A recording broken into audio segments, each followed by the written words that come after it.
గొల్ల గంగారాం కొడుకుని. నాకు సర్పంచ్ పదవికి కోటగిరి నుండి నించున్నాను నేను. నాది బాలుగుర్తు. కోటగిరి ప్రజలందరూ ఈ బాలుగుర్తు కోటేసి ఫుట్బాల్ గుర్తు కోటేసి గెలిపించాలని కోరుకుంటున్నాను.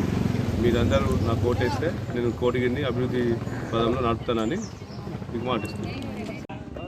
సర్పంచ్గా బర్ల మధు గారికి మా శాసనసభ్యులు గౌరవనీయులు పోచారం శ్రీనివాసరెడ్డి మరియు అదేవిధంగా ఆగ్రో ఇండియా చైర్మన్ గారు వారిద్దరు కూడా గతంలో 77 ఓట్లతో ఓడిపోయినందుకు ఈసారి తప్పకుండా మధు నీకే ఇస్తాం, ఉన్నోళ్ళందరం కూడా నీకే సపోర్ట్ చేస్తామని చెప్పేసి ఇక్కడ ఉన్నటువంటి కార్యకర్తలు 16వ వార్డుల మిర్జాపూర్ ఏరియాలో ఏదైతే శ్రీధర్ కానీ మరియు ఇక్కడ ఉన్నటువంటి వారందరూ కూడా వీళ్ళందరూ మేమే మీకే సపోర్ట్ అని చెప్తూ అందరం కూడా కలిసికట్టుగా పనిచేసి ఈరోజు కాంగ్రెస్ ప్రభుత్వం వచ్చిన తర్వాత పేదోళ్లకు ఇండ్లు, తెల్ల కార్డులు మరియు వడ్లకు బోనసు మరియు చీరల పంపిణీ కార్యక్రమం కానీ ఏదైతే సీసీ రోడ్లు కానీ అభివృద్ధిలో దోకా లేకుండా నడిపిస్తున్నటువంటి మన గౌరవ పోచారం శ్రీనివాసరెడ్డి గారు కూడా వారు కూడా మీకు ఎన్ని ఇండ్లు కావాలన్నా ఇండ్లు ఇస్తాను,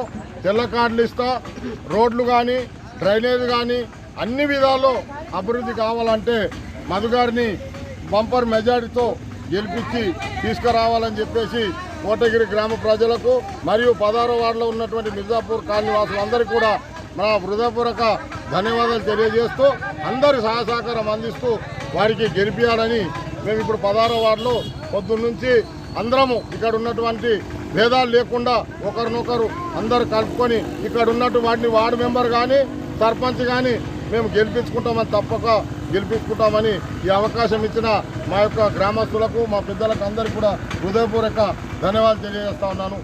అదేవిధంగా మధు గారు ఈసారి ఖచ్చితంగా గెలుపు ఖాయం, మెజార్టీ ఎంత అన్నదానికే తేలగొట్టుకున్నానికే మేము తిరుగుతున్నామని చెప్పేసి తెలియజేస్తాం.